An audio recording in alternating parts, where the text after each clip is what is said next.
This right here is a Swedish beauty. This is the 2025 Volvo XC90, 2025.5 actually. They refreshed this with a big facelift, both of course the brand new front end, the rear end, some subtle tweaks that I think makes a huge difference, and then we also have the brand new interior. This to me, still, even though the previous generation XC90 came out in 2015, I still think that design was way ahead of its time, and now with some subtle tweaks, this is gonna last for another 5 years or so when it comes to the design DNA and Volvo styling for this. I still think it has a Scandinavian design to it. What we're gonna do in this video is, of course, have a look at the front end design, the side view, the rear, and then the interior before we're gonna take this T8 plug-in hybrid 455 horsepower Swedish beauty for a drive.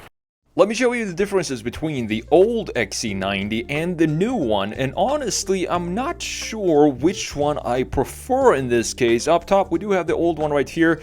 What I liked about this is that you get this in the dark theme in the later years, and I think that it looks so good when we have the blacked out grille. You can also get this with the sport package. Here you can see the main differences is that the headlight does not connect to the grille. In the new one we have this beautiful line here where all the graphics starts underneath it, and you can see that the headlight actually goes in and almost intrudes into the grille here, creating a border with the grille, and we have the new T-shape Thor's hammer lights for the new one. And in this case, again, I think I prefer this design of the Thor's hammer because this is a solid LED. In the new one, it is hollowed out. You can see that we have this inner portion that is carved out from this. In this case, I have to say, I do prefer the old one. Also, the lower section has a more defined separation between the top half graphics and the lower half graphics.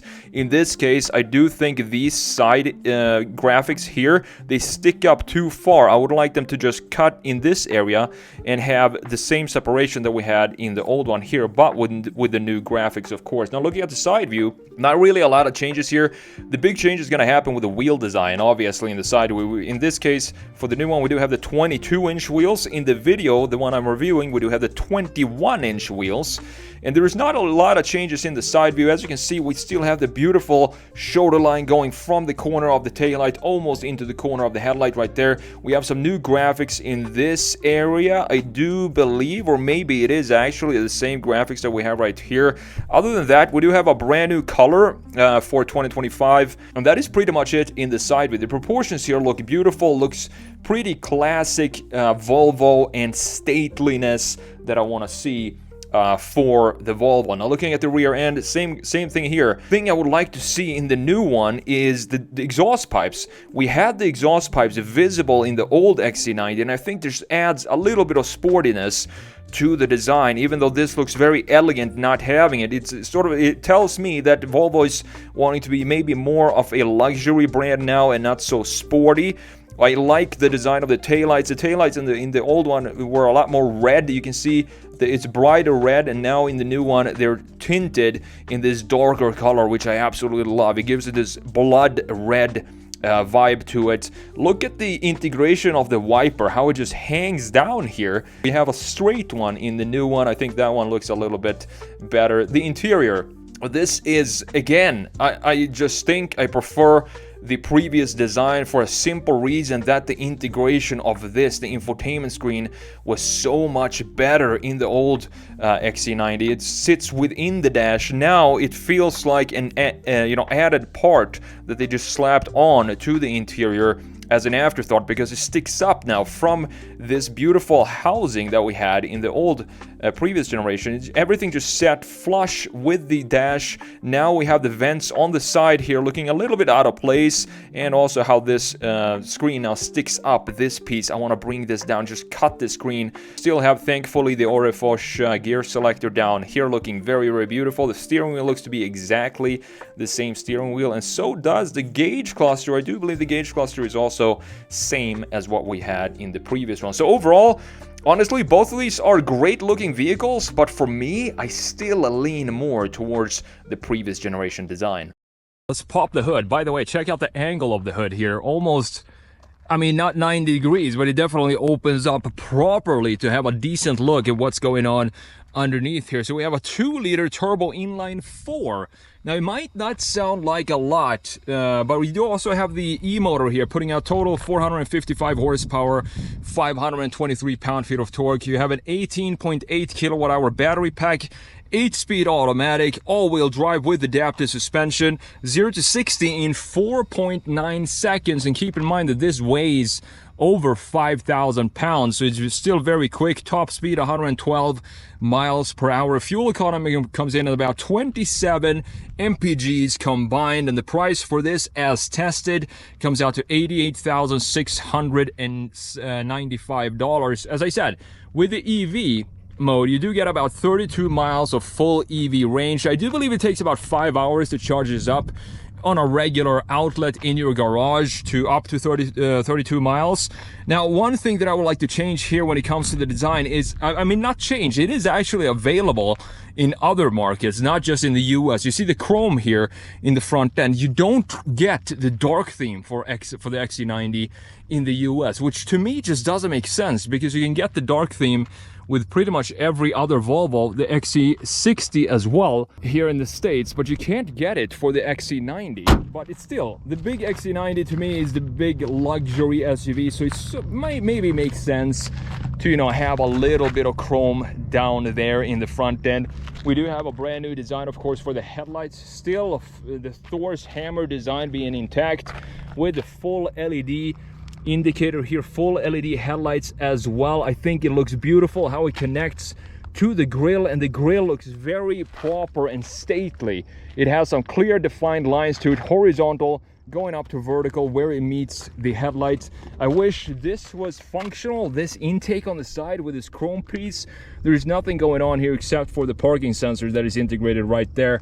In the lower section we have more openings. The grille is completely open, as you can see, and the lower section is also completely open at the very bottom. As I said, a little bit of chrome here, which I don't know. I still want to go for the dark theme, but having a bit of chrome for the XC90, you know, the big brother, sort of makes sense. Looking at the line flow that we have going on up top, look at how beautiful this line goes down from the A-pillar and connects to this piece right where the headlight meets the grille and goes all the way up, swoops into the A-pillar. This color is gorgeous, by the way. Has a very classy, elegant look to it, in my opinion. You have the big Volvo logo in the front end with the front mounted camera located right there as well. Now, coming around to the side view, another interesting thing about this being the top of the line, the T8 comes with 21-inch wheels, but you can actually equip your 2025 XC90 with 22-inch wheels. You just need to go down in trim level, so you can't get the top of the line with the biggest 22-inch wheels. This one has 21s and 275mm wide tires. I do like the wheel design, even though the majority is blacked out. Thankfully, we still have some polished aluminum pieces to help us appreciate the design, and also the spoke designs also have the silver trim to it, looking very, very nice in my opinion. You do have the plug-in port right here, a standard J1772 port, as you can see. Just plug it in your garage every night, and in the morning you're going to have a full 32 miles of EV range if you want to have that. Now, the proportions of the XC90, the side view has not really changed with the facelift, but it doesn't really have to, because this, to me, again, is one of the best looking SUVs on the market today. Just have a look at the shoulder line here, how beautifully it stretches from the very corner of the taillight right here. And if you follow this line, let's see where it goes. Can you guess where it goes? It goes in to almost the corner of the headlight here, just above the corner of the headlight, looking stunning. And here you can also see the beautiful metallic color that we have for this specific XC90. Same color we have for the caps, for the side mirrors, LED indicator right here, blacked out portion in the lower section with the 360 camera mounted there as well. We have some more chrome piece going around here in the lower section. Again, I do think it suits this vehicle to have chrome, because we have it coming back in the front, we have it here in the side, and also, as you can see, going around the greenhouse here. So it has a connection to it all around the vehicle, which I like to see. I've always been a fan of the proportions of this. It just looks beautiful. If you're gonna have an SUV, you want to have a properly designed SUV, not this coupe shape SUV. Very subtle changes here. One detail, again, I would like to see here is just a tiny change that I would like to do for the T8 specifically, is to just have the visible exhaust pipes in the lower section. We don't have that here, but I'm not sure if that would suit the Volvo XC90 to have the exhaust pipes visible here, because it's such a classy, it's more of a luxury SUV than a sporty SUV, if that makes sense. So either or, having the exhaust pipes visible, for example, if we have a sport package for this, that would be nice to see. But the big change here is going to happen in the taillights, which still has this absolutely stunning design, flowing dynamic design to it. As you can see, full LED. We have the small LED pieces inside here for the indicator. What they changed for 2025 is they tinted it, so they made the whole unit a little bit darker, and that again just adds to the elegance of the design. We also have a big brake light up here underneath this roof spoiler. Would want to see this be hidden up there if possible, because it is such a clean design. Otherwise, we have the more chrome piece trim coming down in the lower section. T8 plug-in all-wheel drive badge right there. Volvo stamped up across the middle, and you have the XC90 badge right there. So let's open this up. We do have 3 rows in this XC90. I popped up one side of the row here, the third row, which looks to be pretty decent size back here, to be honest. I'm going to jump in there and see if I can fit behind my own position for the second row, and see if I can fit in the third row. They're not the, you know, they're the pretty solid seats for the third row. Very easy to fold down. You just use this, pop that, headrest falls down, and now you have a lot more luggage space. As you can see, you do have the cup holders for the third row as well. Some vents up here, and also in the C-pillar right there. If we open this up, you're gonna see that we have the charging cable right there, and you can also lower the air suspension here up and down. If you have groceries or something heavy you need to lift up, you can just do that with these buttons. You have a 12-volt outlet in that area, and that is pretty much it for the back seat. Plenty of space back here, but it's not the biggest in the segment. Plenty of space back here to haul whatever you need to haul. So let's fold this back down. Let's do one more walk around this beautiful design. And when we take this for a drive, that is where I got the biggest surprise, because when you have this in power mode, the sport mode, drive mode, it doesn't really feel necessarily like an SUV. It handles really well. It tightens up the suspension, and it doesn't lean at all in the corners. And then you can go into pure or comfort, and it turns into a luxury, super comfortable SUV for those long road trips. So with that said, let's jump in and have a look what's new for the interior.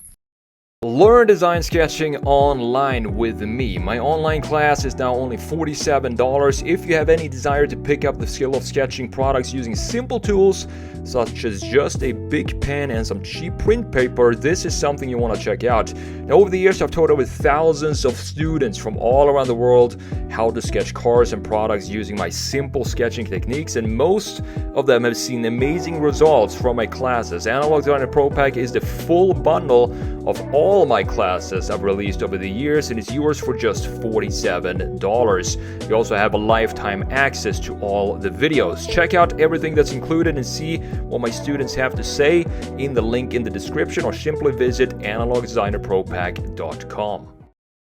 The biggest change for the interior is not something I am honestly a fan of. That is this new 11.2 infotainment screen, where they removed the physical buttons that we used to have down here for the climate settings. Everything is now integrated inside of the software. But looking at the door panel and the materials, absolutely stunning. You have the memory seat settings up top, Bowers & Wilkins sound system integrated here, and also in this section we have the controls, of course, for the mirrors and the windows right here. And look at the design of the door handle, how beautifully sculpted this is with this wood grain material up top.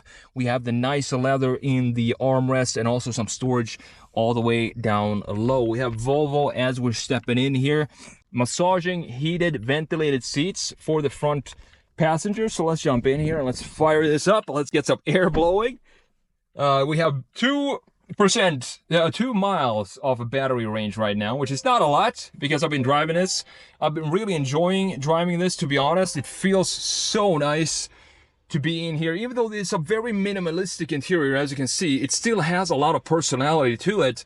We have a nice cap for the gauge cluster, 12.3 inches gauge cluster. It's not really customizable. You only have this a calm theme, I would say, where you just have the power and the charge gauge there, and you have the speedometer on the right side, or if you want to have the map in the middle, you can have that like that. But I do like that it's still, thankfully, they didn't switch this up to make this, you know, a dual screen setup where you just have an iPad on the dash. We thankfully still have this beautiful cap to it with a soft touch material up top. You also have a head-up display right in front of you with very minimalistic information. I love to see that. Beautifully integrated speaker up top. Everything up here is soft touch. Now this 11.4, I do believe, infotainment screen, just, I don't like how it sticks up right here. It didn't used to do this. Let's see, I have the ventilated seats on here. Let's see if these ventilated seats actually feel like they're doing something. Here you have the drive modes. You have hybrid, power. You can go into pure, which is pure EV mode. We can't do that now because we only have 2 miles of range. You have an off-road mode and all-wheel drive mode. Battery usage here, you can hold the battery use if you want to use it for later on, or you can even put it into charge, so as you're driving along, it's going to charge the battery up for you. Beautifully done. Very simple layout for this. The thing about this though, you don't have wireless Apple CarPlay. You have wired Apple CarPlay. In the new EX90, you do have wireless Apple CarPlay. That is something that has always been pretty weird to me. The same thing in the V60 Polestar Engineer. It also had just wired Apple CarPlay, but it doesn't really matter because you still have the Google Maps in here, and you can connect your phone if you want to listen to podcasts or music. You can connect it with regular Bluetooth or wired CarPlay, as we talked about. Now going into the settings here, we can go in and check out more settings. We have, for example, connectivity, sound. You can switch that up how you want the sound to sound like in the interior. Drive modes, of course. Popping up the camera here, we can go into the 360 camera and check that out. We have the full top view. We have the sides as well. Right here, you can switch between the which side you want to look at. You also have the front mounted camera right there with its trajectory lines, looking very nice. And putting it, of course, into reverse is going to pop up the camera as well. We have these nice vents on the side. This looks aviation inspired to me, and it has a very nice click to it. As you're using this, it feels high quality. You have some resistance to this. Love to see it. All the way down here, you have the controls for the volume and the tune buttons right there. You can also pop up the glove box. Pressing that button, you have one glove box at the lower section. And again, the wood trim coming back in the interior. The materials in here, even though, as I said, it's a very minimalistic interior, but it feels quality. It feels upscale when you're sitting in a brand new Volvo. You have the wireless charging pad in this area. Love the Orrefors Sweden crystal gear shifter. Going into drive, just push it down, into reverse, push it up, and you have the parking button right there. Start, stop, you just twist this to the right. Parking brake right here. Auto hold at red lights. 2 cup holders. And check out this key. It's orange. Love to see it. It looks a little bit different. Only have 3 buttons here. Open the trunk, lock and unlock. Volvo logo, and it says Volvo here with the beautiful Swedish flag right there as well. A beautiful looking key. Looks pretty special to me. Looks like you're driving something unique. Looking at the seat design, love to see the Swedish flag here.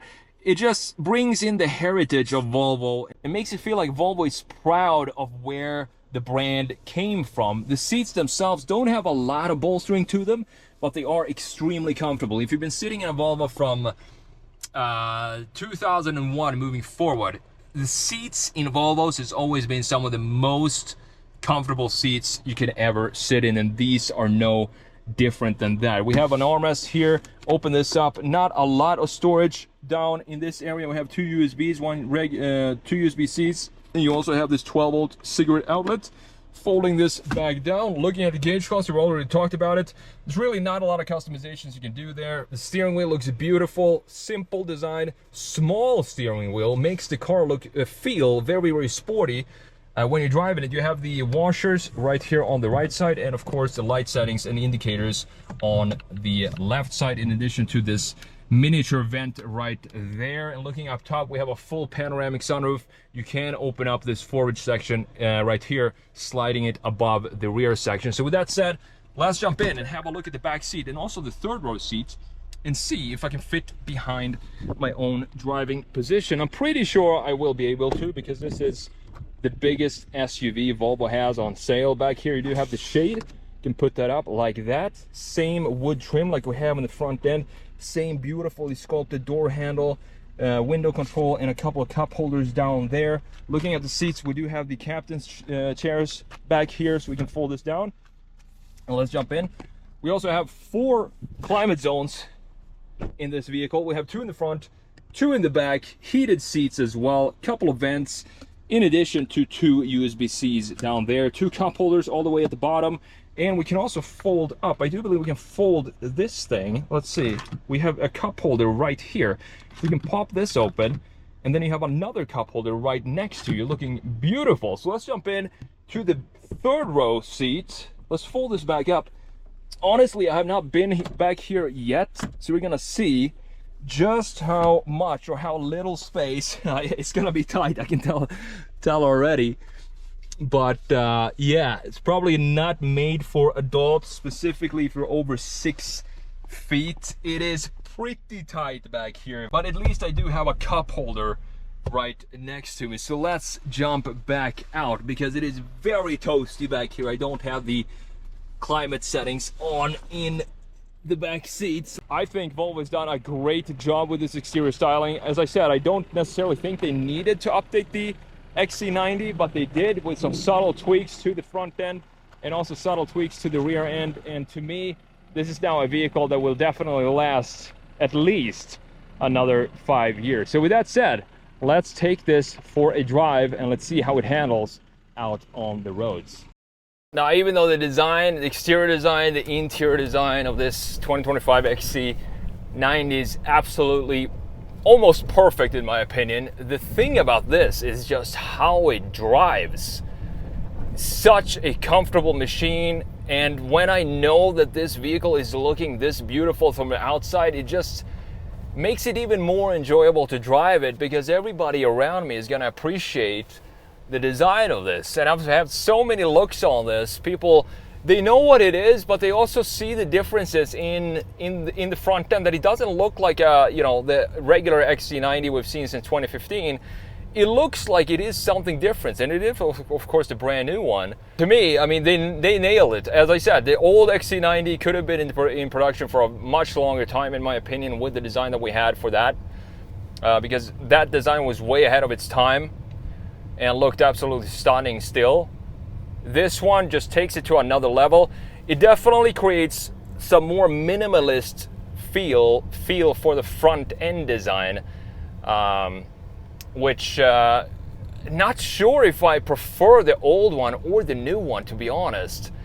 The old one with the sport package in blue looked beautiful. It looked like a proper sports SUV. Now this one, what I love about this is this powertrain, the T8 powertrain, the same powertrain we had for the V60 Polestar I reviewed a couple of weeks back. So we have a 2-liter turbo inline 4.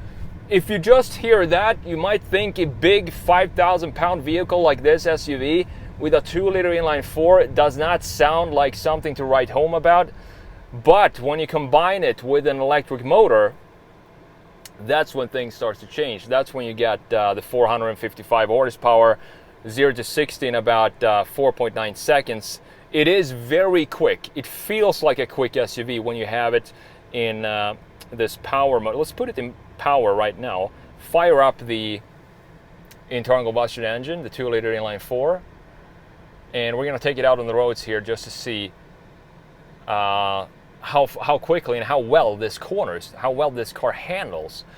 I wish we could have the 22-inch wheels on here like we get in lower specs. Usually it's always the highest trim they get the biggest wheels, but not in this case. I'm not sure if that has to do anything to do with the powertrain, that maybe it puts the power down better with 21-inch wheels. That's the only reason I can think of why we would not be able to have the 22s on the T8 version like we're driving right now. Now this interior, again, I would like to have the old interior back, to be honest. This looks beautiful. I'm glad we don't have just dual screen setups like every other manufacturer is doing right now. But still, how this one sticks, and I've heard a lot of people complain about the size of this, 11.2, 11.4 inches of screen, where the competitors have 14, 15-inch screen. But to me, that is a positive. I don't want to have a bigger screen like this. This is more than sufficient for me, and it also looks better integrated, even though the old one did not have this piece sticking up above here into the dash, which is something I just want to cut this screen even lower and maybe have a 9-inch screen would be totally fine for me. This is definitely a vehicle that, I know I say it a lot, but I mean, modern, it doesn't matter what type of vehicle I'm reviewing for 2025. When you have the standard for the cheapest vehicles today are still vehicles I wouldn't have no problems with driving cross country, because all of them are so comfortable. But this one, when you're sitting in here and specifically at night, you have this beautiful ambient lighting. It just feels like a place you do not want to get out from. So let's floor it here and let's see what this is all about. We are in power now.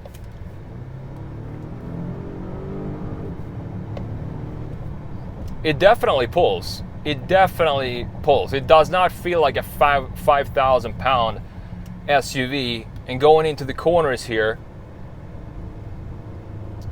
obviously not as good as the V60 Polestar I just reviewed, but it's not far behind. I mean, it is very, very fun to drive. Usually I do not say that about SUVs unless it is a performance SUV. I guess we could call this a performance SUV, but it's more angled towards luxury than sport for sure. But if you put it in power and you have the option for your XC90 to option for the adaptive suspension, it has no problems at all just cruising along here on twisty roads like this, and confidently. You don't feel like it doesn't want to do it. It actually feels like the car itself is enjoying it, and that is what I love about this XC90. It does so many things so well, and on top of that you have this beautiful design inside and out. To me, this is the complete package for an SUV. I don't feel like I'm missing anything or something is lacking or anything like that. It just has all the right ingredients for what I'm looking for in an SUV. Now, if you ask me if I were to buy a Volvo today, which one would I buy? And it's no doubt about it. The car I've reviewed this year that I wanted the most out of all the cars I've driven this year is going to be the V60 Polestar engineered. To me, that is the perfect all-around vehicle. You still have this same powertrain in a lower sitting package, and it felt extremely sporty when you had that one in power. And if you want to, you could also just go with the EV range, up to 32 miles of range, just pure EV, which is also great if you're just cruising around town. And the design, of course, but the most important thing is that would be such a unique vehicle to have here in the States. I looked it up, how many are for sale used in the United States right now, and there are only 2 in the entire country. 2 V60 Polestar engineered total for sale. It's probably going to be a lot more XC90s, T8s, and I also prefer, of course, the package of a wagon to have that in the States. But if you're looking for an SUV that has the beautiful Scandinavian minimalist styling on the exterior, subtle elegance in the interior as well, and you have the powertrain to move this 5,000 pound SUV from 0 to 60 in 4.9 seconds, then I mean, this is a really good option. Even though it is on the expensive side, I do believe this is about 88 or 85,000 dollars, something like that, with all the options that we have here. But you do get a lot of SUV for your money. Thank you so much for watching, and I will see you in the next video.